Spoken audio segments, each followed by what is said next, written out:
Zdravím všechny na tady tomto kanále, tady Izmo a rád bych se chtěl bavit ohledně toho, když lidi začnou shipovat postavy ve filmech i v seriálech. Můj názor na ship je různý, kdybych to měl brát v potaz tak, že jde o termín, kdy lidi prostě chtějí shipovat postavy, tak s tím jsem naprosto v pohodě. Ovšem záleží, jestli jde o záměr, že touží, aby postavy měly být spolu, nebo jde o čistou ironii, neboli o vtip, který prostě má pobavit, jako třeba ship Shadowva a Shreka. A ano, tenhle ship existuje a ano, je to absurdní, ale hodně vtipný. Ovšem zde bych se chtěl výhradně bavit o shipu Huskerdust, který podle mě dává smysl. Ale ještě předtím bych chtěl říct, že když jsem sledoval Hazbin Hotel, tak jsem vůbec nebyl pořádně vtáhnutý do Hazbin Hotel komunity, tudíž jsem neměl ani zdání, že tenhle ship vůbec existuje. Z mého prvního zhlédnutí Hazbin Hotelu jsem bral vztah Huska a Angel Dusta relativně na přátelské notě, i při písně Loser Baby, která je mimochodem moje nejoblíbenější písnička z Hazbin Hotelu, jsem si říkal, že jejich vztah i přes jejich upřímnost, kdy si obě postavy řekly, čím si prochází a že nejsou navenek v pořádku a berou se za naprostý břídilové, působí dost upřímně, to všechno prohází hudební doprovod Loser Baby, která v podstatě říká, jsi sice loser, ale můžeš být lepším loserem, a to tak, že se prostě musíš smířit s tím, že být takový je v pohodě. Zároveň když máš někoho, kdo je v podstatě stejný jako ty, tak to působí, že si budete o něco bližší, než se může zdát. Tahle píseň mi dala nejen skvělý hudební text, ale taky zajímavou interakci mezi Huskem a Angelem, která byla pro mě těžká na pochopení, jak mám jejich vztah brát. Tím nechci říct, že píseň je romantická, protože například Husk je nabručený barman, který nechce být ve vztahu, ne protože by nechtěl, ale protože by to muselo být vzájemné. Možná už měl vztah, ale teď netouží po dalším, alespoň teda zatím. Ale přes jeho veškerý povzbuzující sarkazmus se ukáže, že Husk projeví pocity s tím, že má někoho, s kým může konečně soucítit víc než kdy předtím. Toho kvůli tomu činí zranitelným a vidí tak Angela v lepším světle než kdy předtím, protože v něm vidí sám sebe. Toho nutí říct, že žijí ve stejném světě.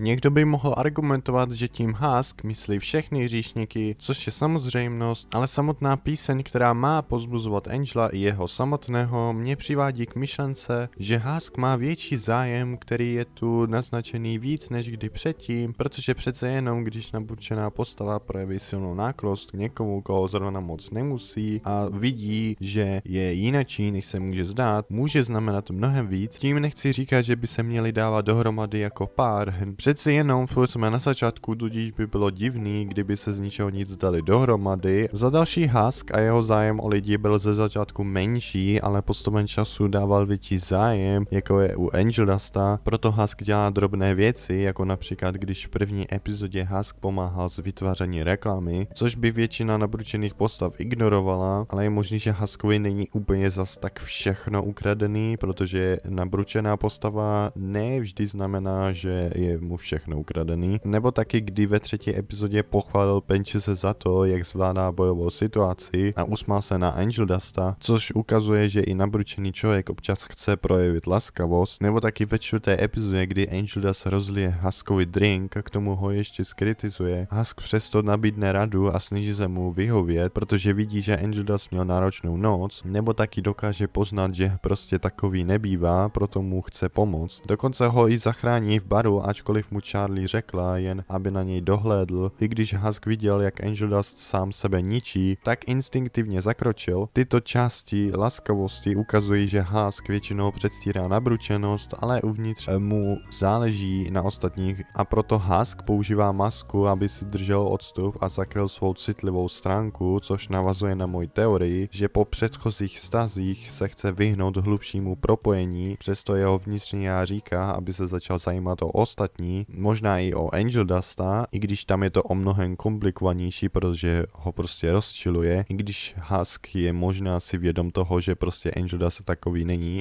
Z perspektivy Angelasta má masku, kterou musí nosit zvlášť, když ho Valentino pohoršuje svým chováním a tím, jak s ním zachází. To nutí Angelasta tvářit se, že je všechno v pořádku a hrát si na dokonalého, aby se zalíbil Valentinovi, tak i ostatním. Jeho neochota usilovat o vykoupení přitom není záměrná, spíš vychází z přesvědčení, že takového, jaký je teď, by jeho nikdo nepřijal. To se ukázalo ve druhé epizodě, kde si Angelas přehrává hlasovky od Valentina, který mu říká, že hříšníci jako ty se nedokážou změnit, což vede k tomu, že lidé si mohou myslet, že Angelast obtěžuje Huska do jisté míry svým chováním jako Valentino, až na to, že Angelas aspoň nenutí Huska, aby měl něco udělat pro něj, nebo aspoň mu fyzicky neubližuje, což právě Valentino dělá, aby mohl vyhrožovat Angelastovi. Jenže lidi zapomínají, že ti, co jsou součástí toxického vztahu, kde je ten druhý manipuluje a zároveň psychicky i fyzicky napadá, by mohli snadno dojít k myšlence, že Angelas chce flirtovat s Huskem, protože právě tomu ve vztahu chybí. Rád bych však poukázal na něco, na co mnoho lidí zapomíná, a to, že ve čtvrté epizodě Angelas řekne tohle. This is my escape,